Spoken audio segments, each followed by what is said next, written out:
Hey everyone, it's your favorite real estate broker, Courtney, back with another episode of Millennial versus Machine. You guys, we're all about building successful real estate professionals, and I'm empowering you to do that. The key to success, I've been saying it all season, are your mindset and your systems. And so, just to kind of do a quick little recap, we talked about one of the first systems is systems for commanding your day. Talked about morning, evening routines. The second thing that we talked about are systems for generating leads. And we talked 2 episodes worth about that. Today, we're talking all about systems for nurturing the leads that you generate. Okay. And what you're going to find in today's episode are some similarities because some of these systems that we discussed today will actually result in lead generation as well. Okay. So the one thing that I didn't cover in the last 2 episodes that I want to pause for the cause right now are your CRM. Okay. Now, we talked about generating leads by tapping into your sphere, networking events, commenting on online forums, paid lead services. We talked about social media. We didn't talk about this, but this is another little freebie I'm going to give to you. Focusing on the city that you really want to dominate and being really intentional about learning and engaging with that city, partnering with local small businesses, libraries, schools, PTAs, you name it, right? Offering home buying classes and different empowerment those are easy ways to generate leads, okay? But once you have those, you've got to put them in a CRM. Now, there's so many digital CRMs out there. I'm not going to name them because they're not paying me to, but that's another system, okay? And again, you want to do your due diligence, do your research, because there's so many different systems out there.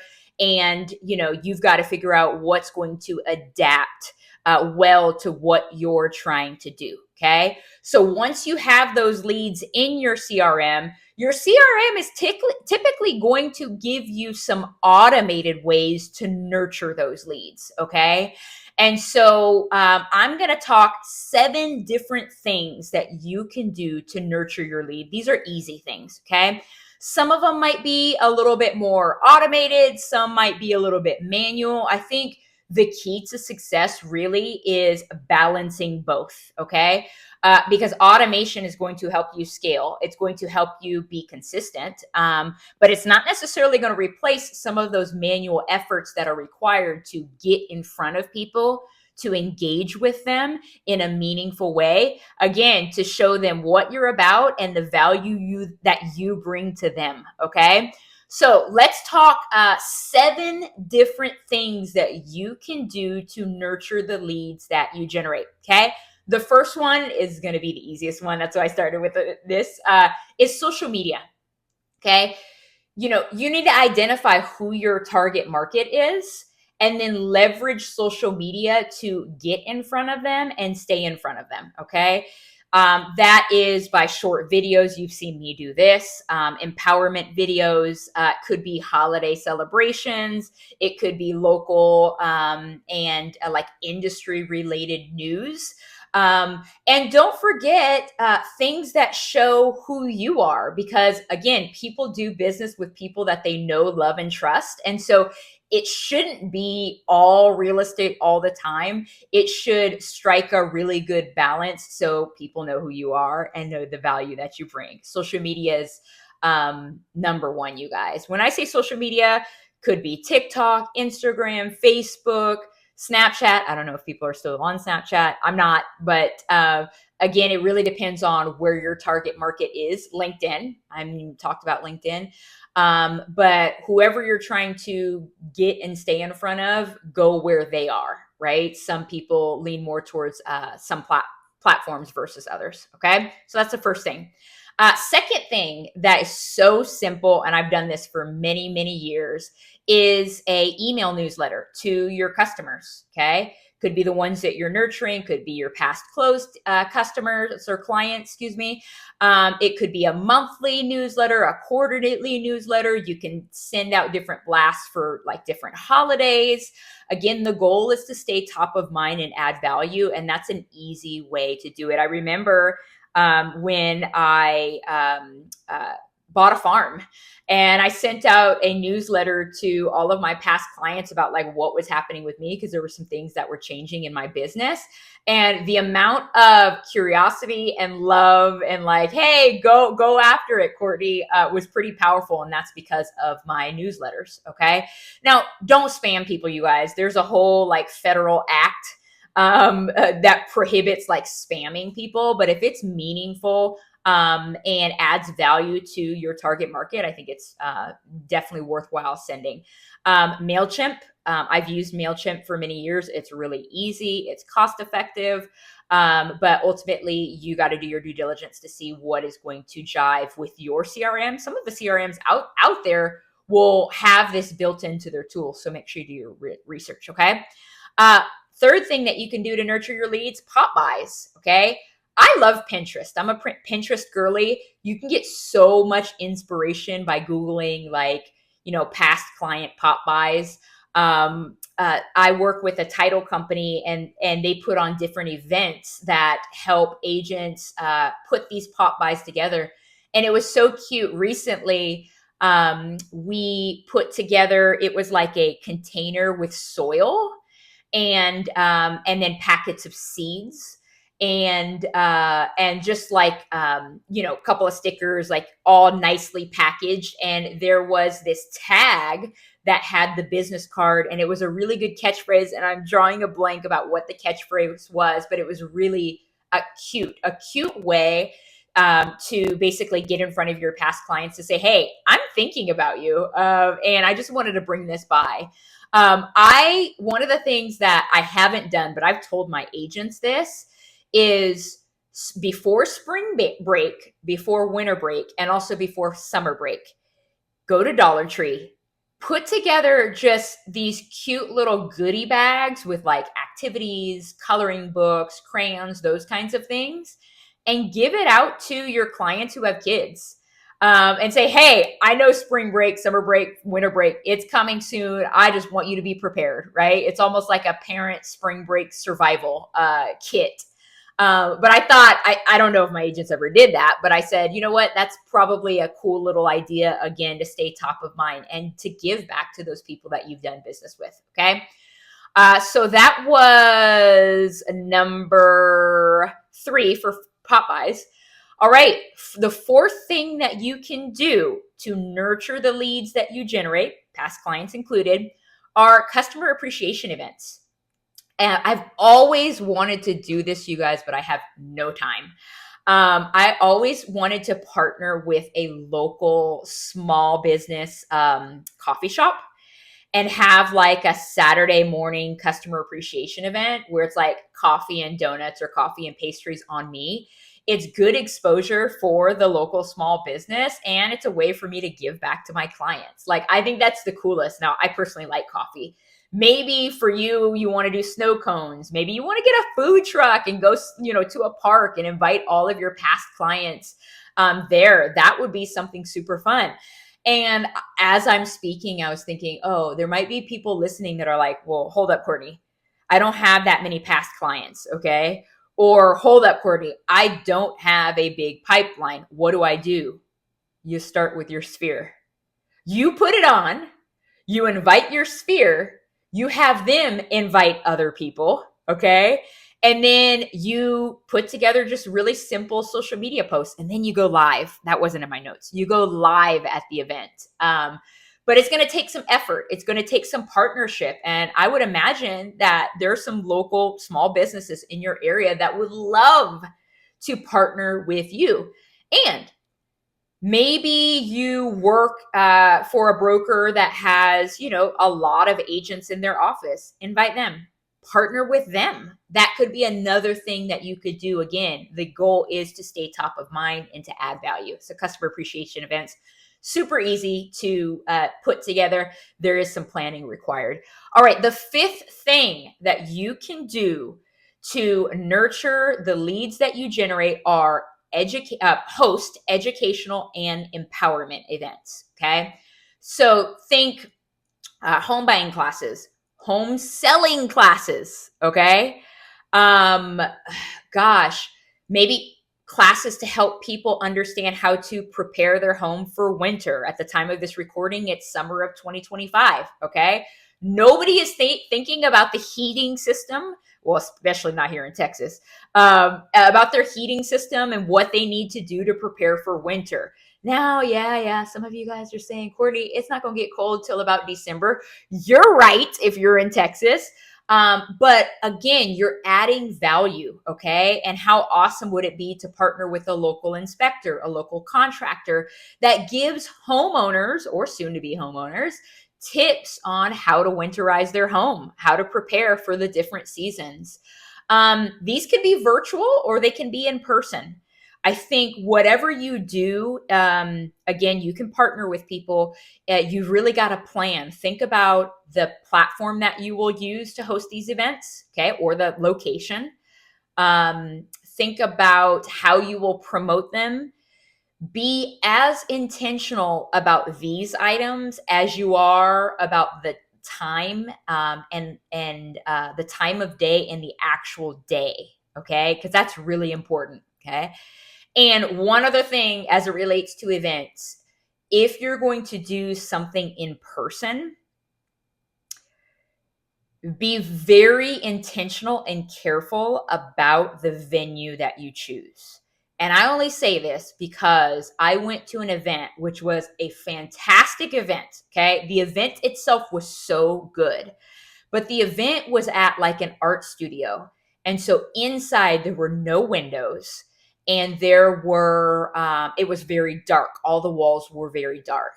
And I didn't realize this until like the tail end of the event. Like I had to get up and go outside and get some sun. It literally brought my energy down. Okay. So if you're thinking about any sort of educational or empowerment event, especially in person, make sure you carefully consider the location. Okay. All right. That's 5 different ways to nurture leads that you generate. Okay. What about the 6th? Okay. The 6th way is more one-on-one interaction with your pipeline, your customers, or your past clients. This could be dinners. It could be coffee dates to catch up. It could be play dates if you have kids and they have kids as well. Okay. This is harder to scale, but I do think that it's still needed because, again, these past clients that you've connected with, they know people, okay?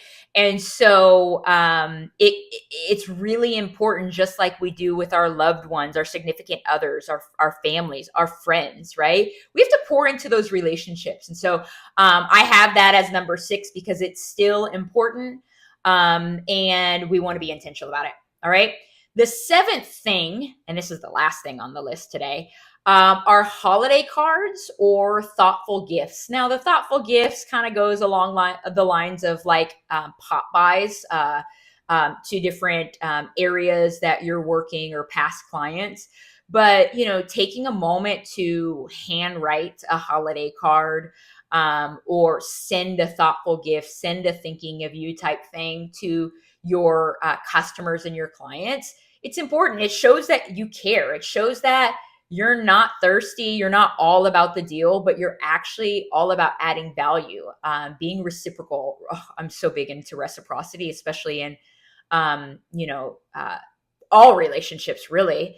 But again, a simple way to show that you care, that you're attentive to detail, and that you appreciate their business. Like, yes, we need people to buy and sell homes. And that's why it's really, really important to give back and show how much you care.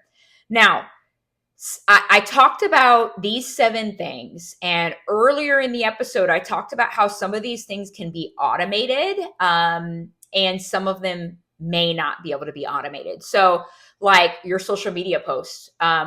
You can work with the virtual assistant. You can work with the social media manager to really take that off your plate. And I think that's money well spent as long as you can ensure your consistency, right? And ensure that the person knows what they're doing. The other thing, and I've actually done this personally, and I've encouraged some of my agents to do this, is partnering with local colleges and high schools that where you may be able to offer like some sort of internship for credit. Maybe that's social media, maybe that's kind of business development mentorship. But talking to some of those department heads at those schools or colleges, universities, actually might be a way for you to give back to the community, because you would be helping someone kind of understand where they want to go in life and build a skill set. I think that's so important. When I think about that, I'm just going to make a little change here. When I think about that, I think about social media in particular, but I think about my siblings. So I have younger siblings. They're in their late teens, and they have been working for me since they were in elementary school. You're like, Courtney, what could an elementary school student be doing? Spreadsheets. Yep. Spreadsheets. So if you have kids, or if you have younger siblings like I do, it allows them to, first of all, earn a little bit of money, but also you help them develop some skills that they use to this day. And I know my siblings, they might not be all up in spreadsheets every day, but it is useful. It helped them develop a really good work ethic. And every once in a while, they help me now too. So shout out to them. Hey, Maddie and Ethan, love you guys. All right. So we're at the end of the show, you guys. I think my final words as it relates to nurturing the leads that you generate, you heard me say this a few episodes ago. Please start where you are. Okay. Please don't overthink this, you guys. It's not something to overthink. It requires action. Okay. It requires small steps that are consistent. And I'm looking at my notes as I speak, and I'm thinking about my farm.